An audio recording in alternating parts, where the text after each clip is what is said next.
Hey friends, my name is Zara and this is the Daydreaming Rose podcast, in which I talk about folk herbalism, the tarot, trauma-informed magic, as well as the politics of healing and small business adventures. Sometimes it's just me sharing rituals and inspiration, and sometimes I have beautiful like-minded guests on the show.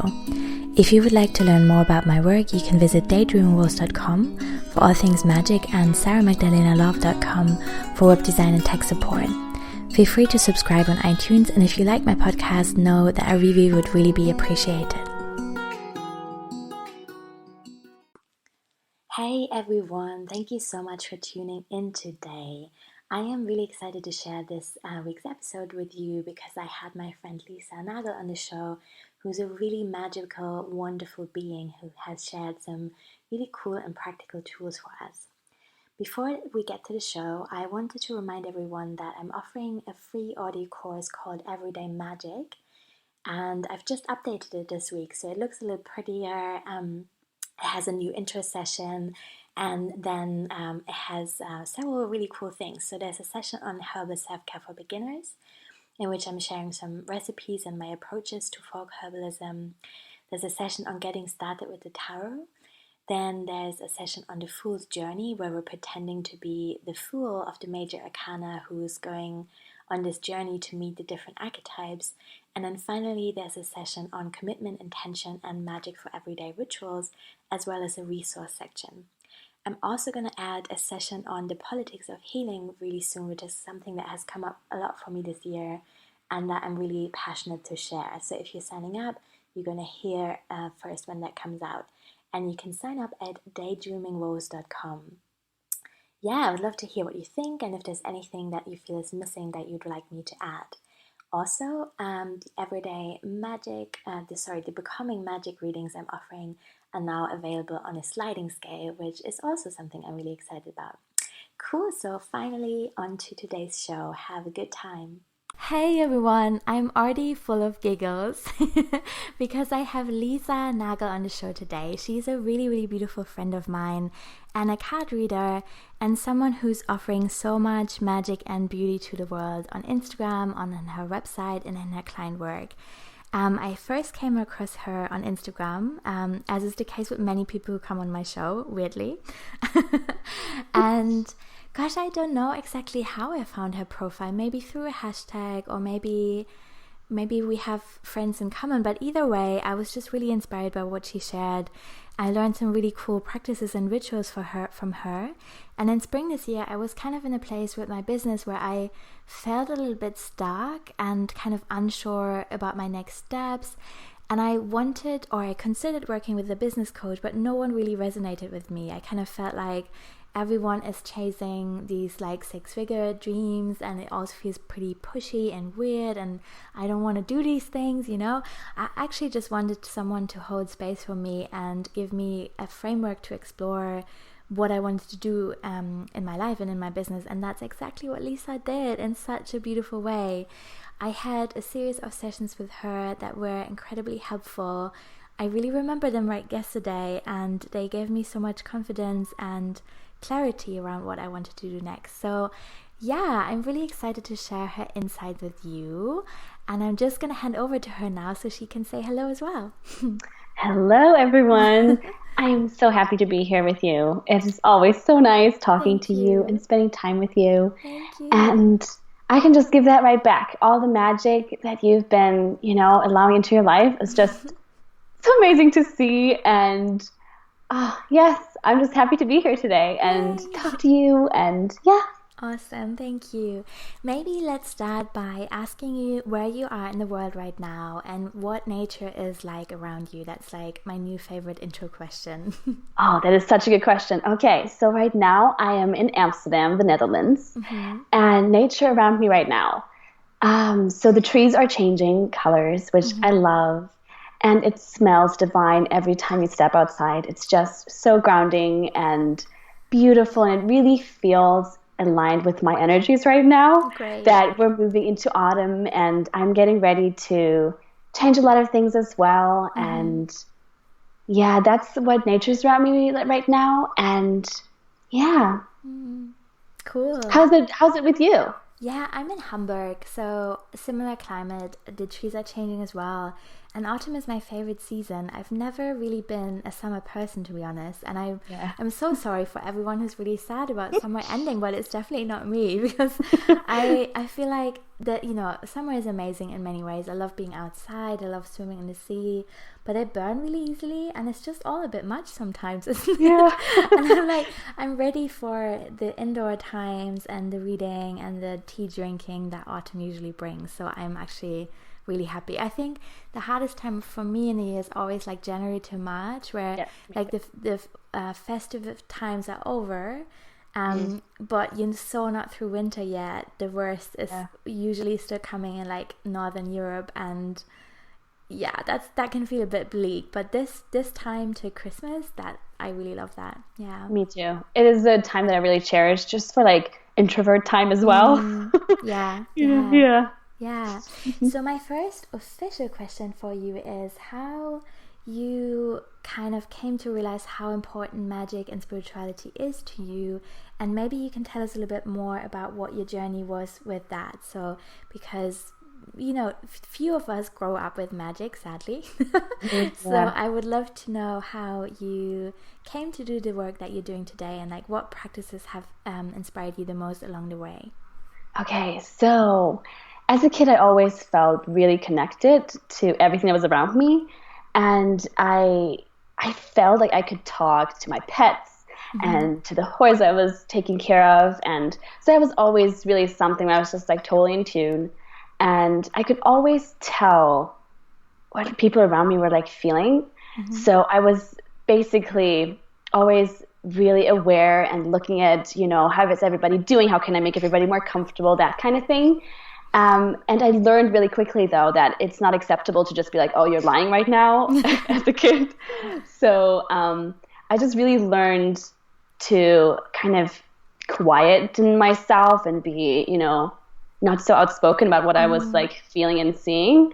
And then my parents divorced when I was 13, and my mom was always really sweet, and she had like oracle card decks and crystals. So after the divorce, she was really, tuning into that more. So my sister and I, we got a lot of that good magic with us as we were growing up. And let me think. Yeah, and then as I was like growing up more, I was reading all these books about wishing and making wishes with the universe and Louise L. Hay. And I was basically bringing this into my family, was saying, you need to read the books on wishing for things from the universe, and you need to read Louise L. Hay about affirmations. So I was all over that. And then came though like a period where I was like, this is not cool, or it doesn't make me feel like I belong. So I just shut that down and, always kind of kept magic within my life, affirmations and stuff, but it wasn't something that I really felt, I could openly share about or really step into because it just felt too unsafe. I just wanted to belong and be part of a group and have friends and all these things. So I think the biggest thing for me was that I really tapped into all the magic was when I got divorced a year and a half ago. Because it was such a disorienting time. I felt so lost, and there was a lot of shame around being divorced. So I think that is really when I realized I need something to hold on to. And then I was really digging through all my books that I've had read, and then all the affirmations and mantras and all the practices I've known about. So yeah, last year I really tuned into all of that and really dedicated my time to it. And I made a ritual out of everything. So, I was like drinking my water and saying, may this water like bless me. Yeah. And it was really, I didn't have any energy for, anything like crazy or, that took a lot of effort. So I just made sure that every little thing that I was doing was, a sort of prayer or blessing or something to really comfort me. Yeah. Yeah. I love that because I think so many of us kind of crack open to deeper self-care and magic in really hard times.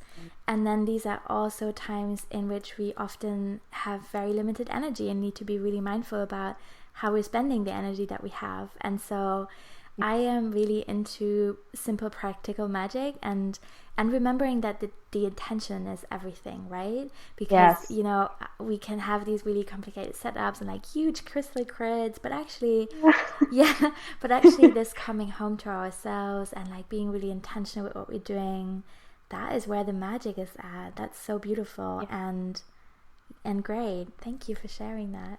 Yeah, and I think it's really this thing of taking out like the pressure off Yeah. of how your spirituality has to look or how your magic has to look, and just making it as simple as possible, especially like you said, when we're going through hard times. Yeah. I feel like it's really important to just, do what you can, but don't overwhelm yourself either. Yeah. I wonder in life often if I kind of read old diaries and I look at my, like, the different things that I've done in different stages of my life, like, how is it that humans tend to kind of grow through trauma so much? And not, God, yeah. And I mean, I know the answer really deep down. I do. I think that, that's, the shadow is such a great teacher, and then we really have to think about who we are, and like all it makes sense to me. But at the same time, I'm just like, man, like why can't it be easier? Why are we not learning all these big and beautiful lessons through reading a nice book or having a chat with a friend? Yeah. And I think it's really now, though, I feel like energies are shifting a bit to more of the we can learn through joy. Yeah. And it doesn't have to be hard all the time anymore. But I feel like there were really a couple of years, just energetically, collectively, where so much was going on that everything we were learning was so hard. And was really like, oh, you want to learn something? Here you go. There's, all the soul lessons, you wanted to learn before you came here into this life. So I really think that now really feels like a time where more grace is possible and more ease. Yeah, totally. I'm so here for that. Yes. Me too. Do you want to maybe share some self-practices for difficult times that you really love and have come back to over the years? Yes.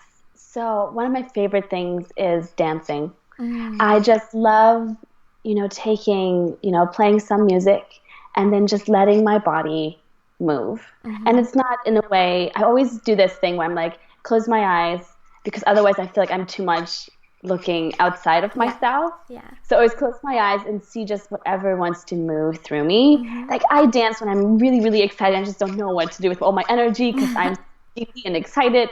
It just needs to come out somehow. And I dance when I'm really sad and when I just feel like I just want to sleep or lay in bed. I just, I always feel like music and moving our body can really move the emotions through us. Yeah. Because I often feel, especially if we're like having a hard time, if we're sad or, depressed or anxious or angry, we often like the emotion just feels really stuck. So that I feel like the second we start moving, it just starts getting easier and just like, okay, even if it just moves a centimeter or like really just a tiny bit, I feel like that's already so golden and such great progress. Like I'm really all into it. And then I'm also really into meditating. I guess everybody almost says that. But I've always been, this person who said like, I get meditation, but I'm very skeptical if it can work for me. Yeah. So a couple of months ago, I was actually like, okay, everybody always says this is so amazing, but when I sit down, it's not doing anything. So I committed to really sitting down every day for 10 minutes. And so I've been doing that since I think May or April, and it's been really so beautiful. And what I also realized though is that meditation looks different for everybody. There's like you just sit down and just like be with your thoughts. For me, it feels way more healing and comforting and encouraging and inspiring to have basically 5 different stages of meditation every morning. So I have 10 minutes, if you want me to share. Oh yeah, please. Yeah. Okay, so I do a 10-minute meditation every morning, and the first 2 minutes are dedicated to feeling connected with the world. So I just imagine a white light going out from me to everybody I know, to all the people I love, and just my surroundings. So right now this is Amsterdam, so I just feel like a whole white light from my solar plexus goes out to Amsterdam and the world. So just to have that connection. And then the second thing, like the next 2 minutes are for gratitude. So I put my hands on my heart and just, spill all the good things that are going on in my life. And then I take 2 minutes for forgiveness.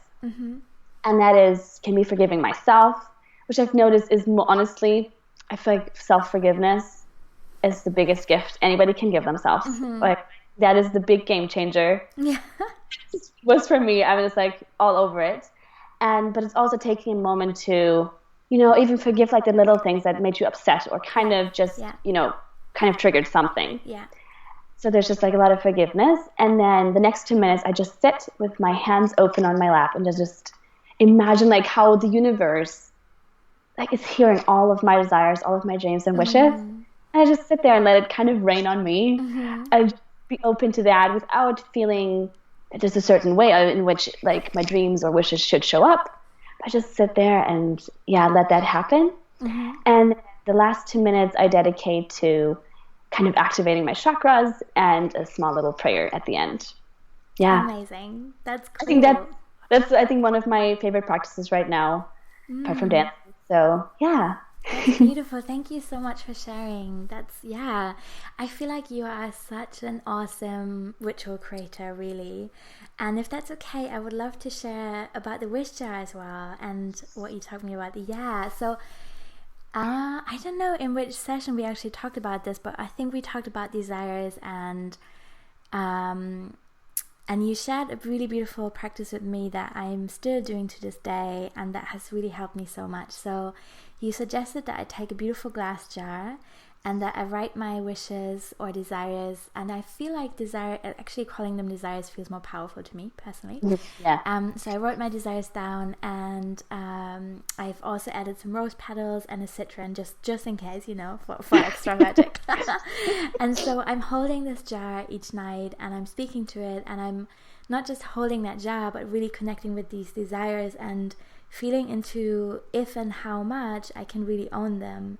And that's been such an interesting journey for me because, first of all, writing them down is more challenging than you would think, sometimes because we make wish lists and, we journal and we think we know what we want in life, but really we don't, you know? Yeah. And having such a physical manifestation of our desires just brings into focus how unclear we sometimes are. So that was interesting, just writing them down and then connecting with them every day and really seeing all the feelings that come up with that, like this, like wondering whether we really deserve them or how could they ever come true. What would that mean for everyone else? Is it really in best interest for everyone involved? And how would we feel if they come true? It just brings up so many interesting questions. And so some of my desires have really changed, and with some of them I had to admit that while I might want them, I don't actually want them, or like I can't own them yet. And maybe I need to treat them in some way, to work with them in a way that feels really true to me. So that was another really cool thing that you shared with me. You're just magic. So magical. Thank you. That's really one of my favorite practices. I have like really caught in so much magic through a wish jar. There's so many stories where I'm just like, wow, I really called that in. And just by really, dedicating like 3 minutes every night to holding this jar, which really feels, in the beginning, it feels like, oh my God, I'm just holding this jar with all these like paper things, with written things on them. But I've really, quickly, I just discovered it brings me so much comfort knowing that I am caring, like I'm nurturing my dreams and desires. And like you said, I feel like desire is the perfect word, because I feel desires are this thing. It's kind of like, oh, I desire this. It's really, it goes deeper than, oh, I just wish for this, Yeah. So I think that's really important. And what I've also noticed is what you just said was like, how you're going to write this down and to make sure it's, arriving in the way you want it to. I realized I'm always putting in things like it will all works out for my and everybody else's highest good. And I'm also including the phrase this or something even better. Just, let the universe, do its wonderful things. So it's really great practice, and I can't recommend it enough. It's really fun. I think the this or something better is a really cool part of the process as well, because for me at least, it's kind of developing the trust that this is going to sound so cheesy, but it's about trusting that it's going to work out in a way that is not maybe what I had intended it to be, or what I initially wanted, but it's gonna be okay in some ways. And I think that is especially true in relationships, isn't it? Sometimes we meet people and we immediately have ideas about what we would like this relationship to be, but it's just really not for us to decide. And there's so many parts in the co-creation that just need patience, really. And saying like, okay, I wish for this to be romantic, or I wish for this to be some kind of commitment, but I'm open for it to be that or something better. That exactly. Kind of lets us off the hook in a way. I think that's really good. And I think surrendering is such a big part of magic. I honestly, this year has been my word for the year has been surrender. And at the beginning of the year, I felt like it was a really passive word. I was just like, oh man, I want something active. Like, I don't know. Because last year I had the word visible. And then I was like honing in and tuning into what kind of word would come forward for 2017, and was surrender. And I was like, no, not having this. So I was like experimenting with expansion or abundance, or I don't know, whatever was like really felt active. But surrender kept showing up, and this really is the word for me this year. And I feel like there's so much softening in surrender, and so much, like you said, letting yourself off the hook and letting the universe meet you halfway. Feel taken care of, even when you're uncertain. I think that is really a sweet word, surrender. Can you maybe talk a little bit more about what it was like to start this business? Because it's one thing to have all these magical practices and, you know, to have beautiful experiences with them, but it's a totally different story to step out into the world and be like, hey, I'm offering readings. This is what I believe in. That felt healing to me. Do you want to try that too? What was that like? So it was actually, as I was going through my divorce, I was really feeling like I need to really tune in to what I want now to happen in my life. And I was doing a full moon ritual. And during this ritual, I had like a voice tell me, like this deep knowing inside of me that basically told me, this is what you need to do. And I was like, no way, this is not what I'm going to do. This is way too out of the box, way too scary. Everything feels scary already. Can't do it. But then I was like, what do I really want? What kind of person do I want to be? And so I want to be the person who believes in the magic and who trusts the universe. And so that is basically how I started my business. I just trusted that if the universe delivers this message to me, this knowing that it will meet me halfway in creating it. So I started it by offering free readings to get reviews and feedback, and everything flowed so beautifully that I was like, I guess this is really meant to be. So then I just like put up a website and got clients, and it was great. And then it was like there was like a really beautiful flow period. And then what happened then was, I realized that there are seasons and that there's periods where like nothing is really happening. And where I am growing and where I'm moving through my mindset blocks or my energy blocks, and where just a lot of, upheaval is happening just in my personal life. And that everything in business is kind of slow. And then there are periods where everything flows beautifully. And then it comes back to, you just basically ebb and flow like the ocean.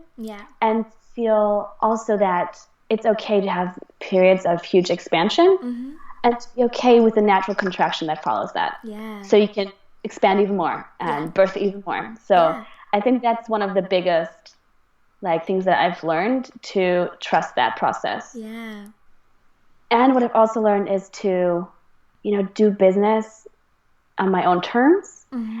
And, there's so many, I've taken B school with Marie Forleo, and there's so many tools that I took from that, but some things just don't work for me. And that is also something I feel like people who are starting their business, or who even have a business, to really trust their own instincts, to listen with their heart for what they need to do. I feel that so much. I think especially if we want to run our businesses in a way that brings our intuition in, and that gives us the chance to do more self-care and just lead healthier lives, right? We just, it is impossible to take all advice that is out there for small businesses. And I think social media is such a good example to illustrate this. I think conventional wisdom would be to be on as many platforms as possible, to automate as much as possible and to just like grow the numbers like crazy and have the widest reach. And I think actually, especially this year, I have loved really connecting with some people, like with a small handful of people on Instagram, and to really kind of and I mean, there's the magic aspect of saying like, okay, I have the intention of really making meaningful connections. I don't want to wear myself thin. I know I don't need to be everywhere, and I personally don't need to be in Twitter, for example. It's so noisy. It's so noisy and like fast, and it's just like doing my head in. So that's the magical part. But then the practical part is also on Instagram, as an example, I really made an effort to kind of comment in meaningful ways on profiles that I loved and to engage with the content that people have shared. And that naturally changes my feed. So I don't see everything anymore. And I know that's true for everyone. We have this funny algorithm now. So the more we engage with each other, the more likely it is that we show on each other's feeds, which in a way I think is a shame. But I guess that's outside of our control anyway, so I'm just kind of trying to be mindful with that and see how we can work with that in the best way possible, and giving ourselves that freedom to say, I really don't need to do all of these things is so good. And podcasting, I mean, you have a podcast too, and it's just incredible. I love it so much, and we're going to put it in the show notes as well so everyone can check that out. But podcasts are such a good introvert medium. Yes, it's amazing. I love it. Yes. Me too. Yeah. Thank you so much for sharing that. That's great. And I love what you said about the contractions as well, because I think that such an essential part of capitalism is this endless desire for growth, like growth at any cost all the time. And that's not how it works. There's always going to be contractions and times for turning inwards and like checking what is coming up if things are not flowing. And I experience that in my business too. There's always summer is often slow for me as well, because people are on holiday that just don't really want a website, you know. And so each year, and this has now been my third business and my third summer in business, each year I feel it's getting easier to trust that clients are coming back in autumn. And that my work is still good, you know, even if no one is buying it right now. And I think, and in that sense, running a business is such a great teacher. Yes. And I think it's so interesting because, like you said, the whole thing of always expanding, like the big, you know, like if you look on Facebook, there's so many ads or posts about always expanding and keep growing, think big, dream big. And for me, there's no pleasure in that because it's so much pressure, and like control and all these things. They don't bring me pleasure. And I want to lead a business that is pleasurable and brings me joy. And so to really, you know, give myself mantras or affirmations like it is safe for me to run my business the way I feel is right, or it is safe for me to be seen just as I am. Or it is safe for me that my dream is this and this instead of, you know, 6 figures and the, I don't know, super expensive car, even though that's great too. But for me, that never felt like my why or my goal. So I think for me, it is really about safety and feeling safe within our own vision. And to reaffirm that to ourselves and have people around us who say, yes, it is safe for you to, you know, be abundant and to, you know, do social media the way you want to do it. And all those things. And just hearing you speak again, this is why I believe in your packages so much instead of business coaches. And that's really not to, you know, talk badly about business coaches. I know there are some great ones out there, and it's awesome to have like a strategy partner on board. But I just believe in your work so much as business support. Just wanted to mention that. Thank you so much. Yeah, because there's something I find so sweet in working with people who have their own business. It's this thing of most of the time, what is really feels that is coming forward always is encouragement and comfort. Because like knowing that you're already on your way and that you're not wrong or that you're not missing anything, but that you're whole and complete as you are, and that the universe is like so ready to, you know, be there with you and to cheer you on and meet you there, and to just really bring, you know, softness back into business and not so much the, oh, you should be doing more of this and this and this. What are your wishes and desires for the next couple of years? Oh, that is such a beautiful question. And we've talked about this many times, how I feel like this question is so big for me. Um, because I don't really have any concrete things that I want to have happen. What I really desire is to, allow even more love and abundance and joy and softness into my life every day, and to keep on healing, and to, have even more faith and trust that I will be able to, help others in the way that they need the support, and that the right people will show up, and that I will be in the right place at the right time. And yeah, I think it's really about trust and surrender and calling and allowing it in. Yeah. That's great. That's beautiful. Another question I would love to ask is more related to cards. So you're not reading with the normal tarot cards, which was really cool for me because I met you in Amsterdam and we did a live reading, which was really amazing. And so we're sitting at the table together and we were spreading the cards out, and I had no idea what was going on, which was so good for me because if someone does a tarot reading for me live, and I can see the cards, I would just really easily get into my head and be like, like, what does that mean? Before, it's so interesting to read into this. But with your cards, I just had no idea what was going on. So can you share about why you chose them and what you love about them? Okay. So I read linoman cards, and they basically chose me. So my mom, I don't know, years ago, probably like 10 years ago or something, she had bought this like set of cards. And I was like, these look pretty, they're so nice. And we never really used them much. And then one Christmas, she basically gave them to me and said, these are yours now. And I was like, oh, these are mine? Okay. So I guess this is like, it really felt, really sweetly magic divine. So I was like, okay. And then I sat down with them and I like developed a couple of different card spreads, like within 2 hours.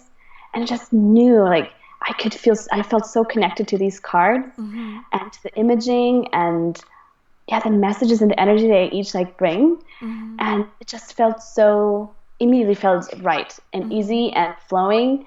And so I just followed that basically. And I used to have tarot cards, but they always felt not quite right. And I'm not sure if it wasn't the right deck, because I do love the messages of the cards. So I actually have a couple of tarot decks now where I'm like experimenting, but my little more cards feel like home, and it's really, I really love them so much. And that's perfect. Great. Can you tell us what you're currently offering so people can work with you in different ways? You have a really beautiful freebie that everyone should sign up for. Yeah. And I would love you to share as well where people can find you, both your website and Instagram. Okay. So I have this beautiful freebie that I created, and it's a free full moon ritual kit. And it includes like the whole thing about, why the full moon is so magical. And it includes a playlist and what else does it include? A meditation of blessing and different goddesses to call on for different things, and just, this overall kit, so you have the container and you know what to do and like what the steps are, especially if you're new to, really making time for rituals. Because I really believe there's so much sacredness in taking the time and being like, I'm making this really intentional. I'm like getting the crystals. I am writing things down, and to make it just as beautiful and magical as possible. So I think we all deserve more of that. Oh yeah. And more intention and more, dedication to all that. And I'm currently offering just one-off readings that are just really a deep dive into what's currently going on for you. And then I also have 2 different packages. One is a 3-reading package, and the other one is a 6-reading package. And they both go over 6 weeks. And they are really, really beautiful opportunities for me and for the people I work with to really dive deep into, what's going on. Because I always feel in the first reading, you go deep. But then something happens and there's like this whole other layer that gets opened up. And you get to dive deeper and deeper. And all of a sudden you stand in front of the core of what's going on and what's like, at the core of everything that you've been asking about, wondering about.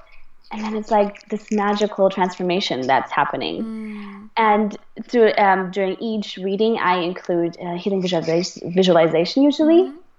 And that is, I've heard so many people like say that just that has like changed their whole like entire life. And it makes me like almost tear up when I talk about it, because I deeply believe in that magic, in that it is okay for it to just be a healing visualization, to put it in air quotes, because it is not just that, but it feels, you don't have to work hard for healing to happen or for transformation to happen. So that is really what I truly believe in, and what I, support other women with.